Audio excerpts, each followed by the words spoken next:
On this episode of Harbinger Society Presents International Travel in a Pandemic as a Civic Duty. I'm just going to walk down the aisle of the airplane here. Oh, it's so exciting to be on a plane. It feels really dangerous, but I can't wait to just get up and be in flight. I'm just going to sit down here. Sorry, guys. I'm sorry. I'm in 4C, just between you. Can I just squeeze by? Thanks. What the?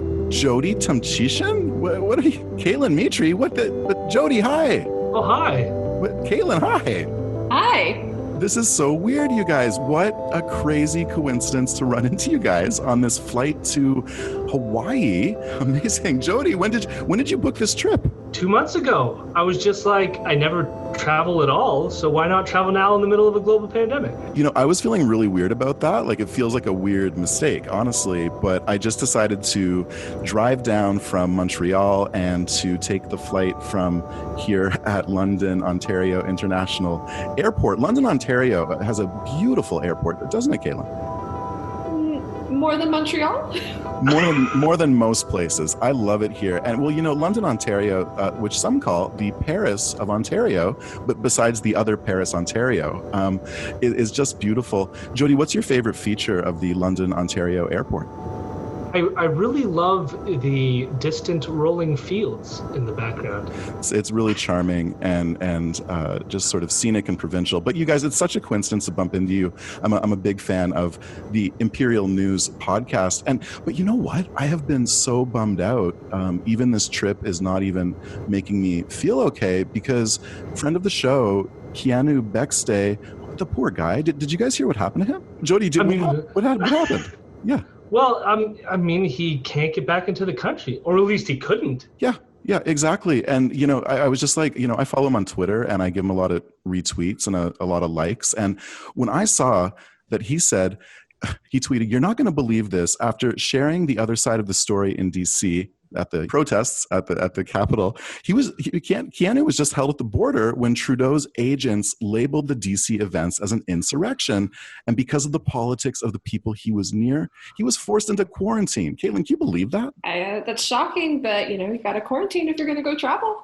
Well, I'm not sure that's completely accurate. And you know what? He was held at the Canadian-U.S. border while Trudeau's agents determined if news media is an essential service or not, and they said that he was near the insurrection where most people weren't even wearing masks. So we had to quarantine. And as he says, this is wrong. Oh my God. Okay, well, Jody, so let's have a look at this. It's really emotional actually to read about what he's going through. So Jody, what is this article? What's it say? Get Keanu home. Trudeau changed the COVID travel rules on the US while I was reporting in DC. Now I'm stranded. And I need your help to get me home. It's so heartbreaking. Well, how much money were they trying to get? They were trying to get $2,000. Oh my God, I hope they got it. How much did they get? Poor Kiki raised $3,581.51. He made it. Oh my God. And the tiers on here are fantastic. $27, $52, $102. That's probably all code for something. Well, Jody, yeah, let's read this together. What's the first paragraph say? It's so touching.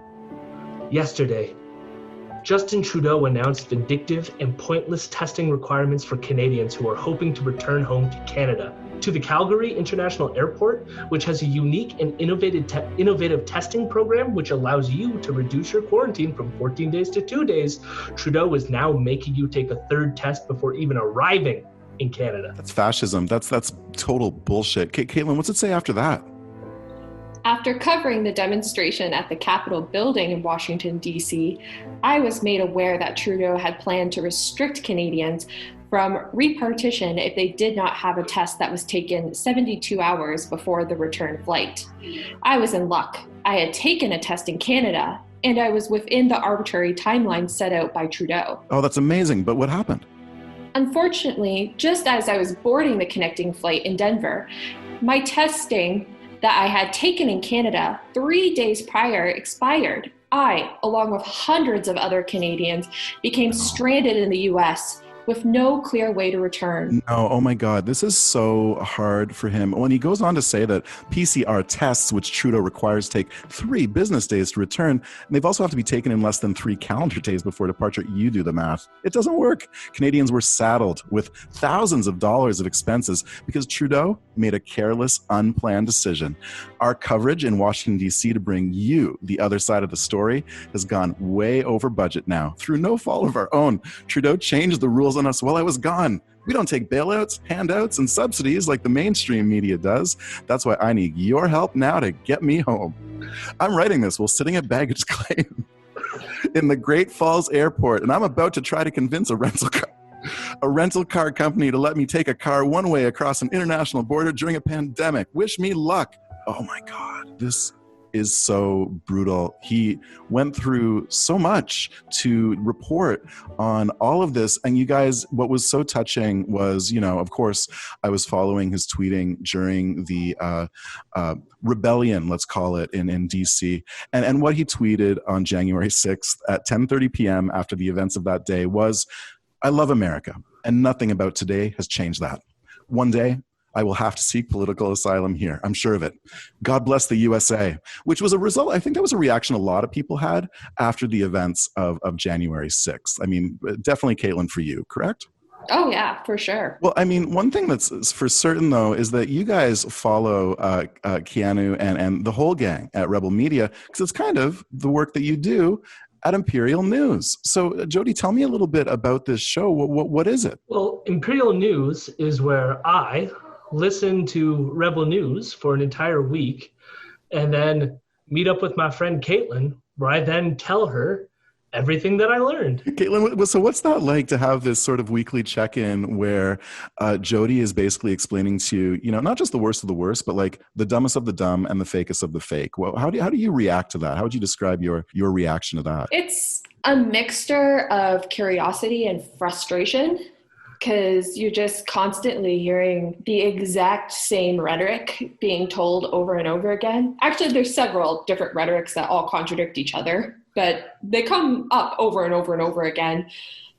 But it's also kind of curious to how they're going to continue and try to shape these rhetorics slightly to fit whatever narrative that they want to put out there. Okay, that's interesting. So it's interesting that you say that it's curiosity that kind of keeps you engaged with doing the show, because there is a thing with Rebel where it's kind of like fan fiction about reality, but as a fan, you actually believe that like the apocalypse is always nigh.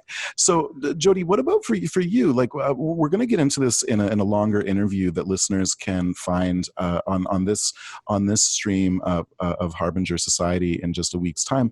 But maybe, okay, before we won't get into that, but just tell us, where can we find Imperial News and where can people find it?